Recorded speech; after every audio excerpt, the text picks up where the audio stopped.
It makes you three things actually. And yes, anxious is one, but you're also avoidant and emotionally unavailable. So when I was unpacking all of my anxious tendencies, when I realized I was seeking reassurance from others out of fear, what I was actually doing was avoiding my own emotions. So my fear of abandonment would get triggered, and instead of leaning into the fear of abandonment and exploring how to work through those feelings, learn how to self-validate and find self-safety, I was reaching for the person who triggered it to reassure me and validate me, to basically manage my fear for me, which means I was avoiding my own emotions. People who avoid their emotions simultaneously reject their emotions. People who reject their emotions are not able to be truly vulnerable.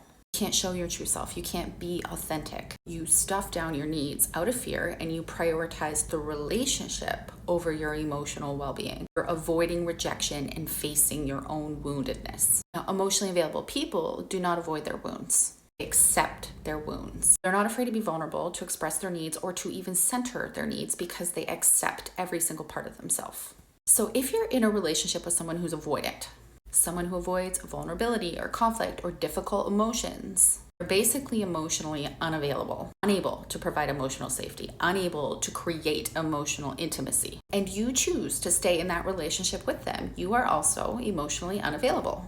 True emotional availability means honoring your needs for intimacy and vulnerability and emotional safety. It's being honest about what you want. It's being comfortable expressing your emotions. It's being open to having all of the hard conversations. You don't hide or reject your feelings, and most importantly, you make decisions that are aligned with your emotional well-being, even when it's difficult. Staying in an unrewarding, unfulfilling relationship where your emotional needs are not met is none of those things. Emotionally available people understand that emotional intimacy requires reciprocity. Both people are showing up and being vulnerable. Both people are communicating openly. Both people are holding space for each other. Both people can be their authentic self. So when they come across someone who's unable to show up in that way, like someone who's avoidant, instead of clinging to an unfulfilling relationship that doesn't meet their needs, they graciously let them go because they're not afraid of abandonment.